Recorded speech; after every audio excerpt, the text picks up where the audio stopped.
Hey folks, I'm going to show you how to turn this into this. Hang tight. And this is the tree that was a cutting that I received about in 2015. I showed on a video that I'll post up in the upper corner there when we transplanted it when it was a fraction of this size. And then now what it looks like in the ground after about 6 months. Mexican lime, this is not the thornless model. This is a thorned model, as you can see. And we are doing cuttings off a thornless Mexican lime. But this is what you get from a cutting. This thing has never flowered.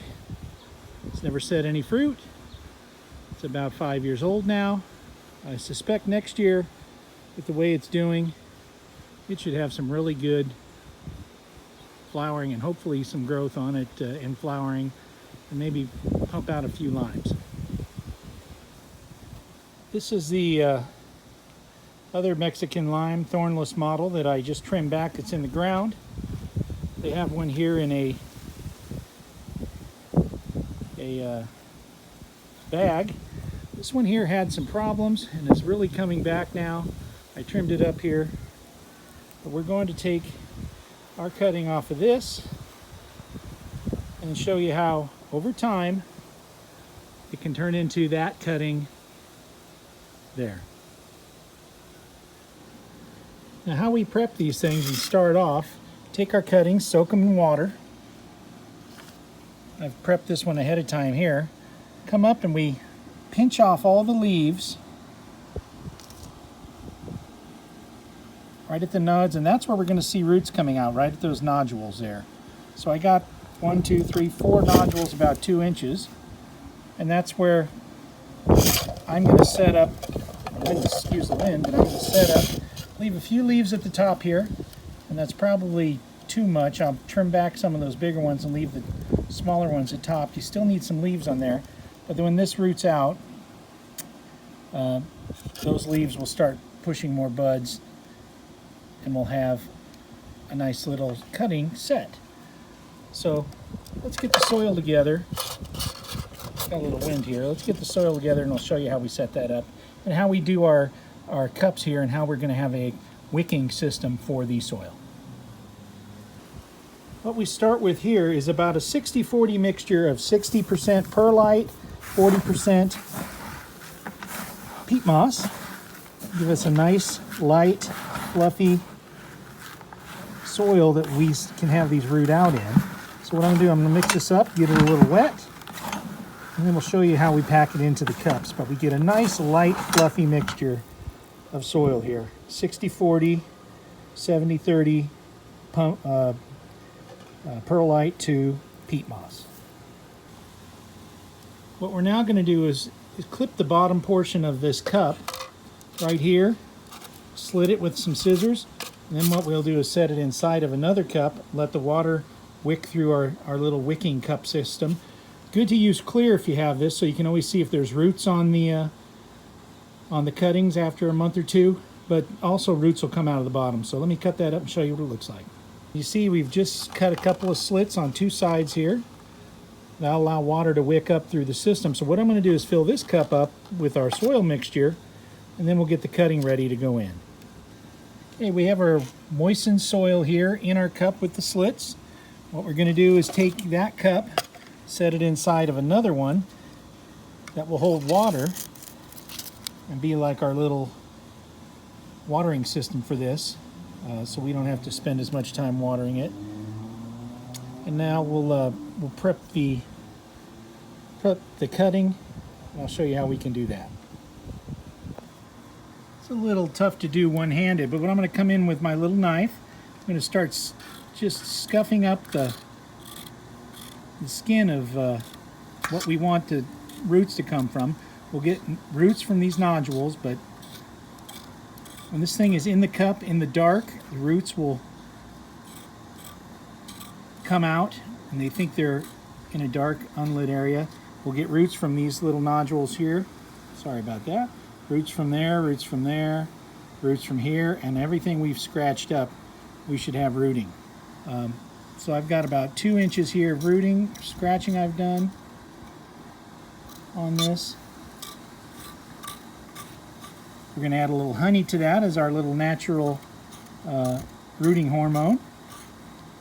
And then we'll set it into the soil. All right, we're going to now add the honey here to the area that we've scratched off, our little rooting hormone. So we'll just lightly put some honey on there. Get this in here. Then we'll come inside to our prepped soil, stick this down in, get it about, not all the way down where the tip of the cutting is touching, but we want it about 1 inch or 2 from the bottom. Then we'll just pack this in. And there, you see that we have our little Mexican lime cutting, and then that thing will turn into the bigger tree that we showed you earlier.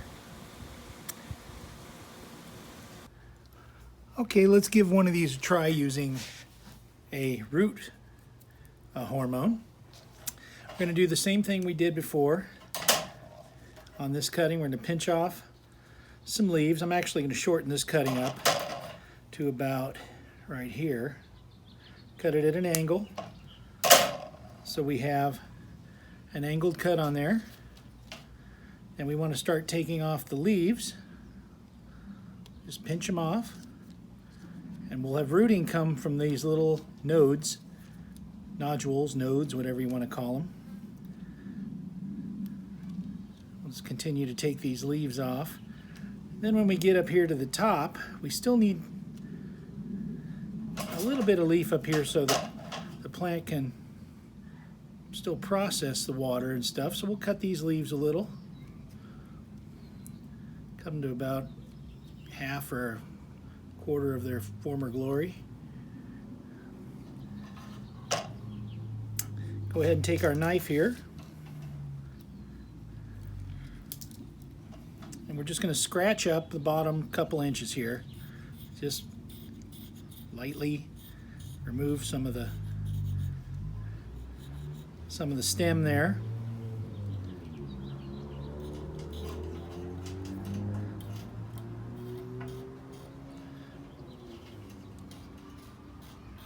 Man, that smells unbelievable. Too bad you don't have a smell-a-tube. You'd be able to smell these. You know what? I broke that there, so guess what we're doing? We're using that as our node now. This thing's getting smaller by the second. Scuff it up a little. And there's no need to do these in real big pieces. They'll, you know, as you can see with the one that I did and I had for 5 years, that thing has done really well. Dip it in a little water. Get some rooting hormone, tap off the excess. Right here I have a cup. We're going to put this down about, you know, to the top where the rooting hormone is, about, do a little further than that, about 1 inch, 1.5 inches. Pack this in. I already have the slits cut in it, as you can see.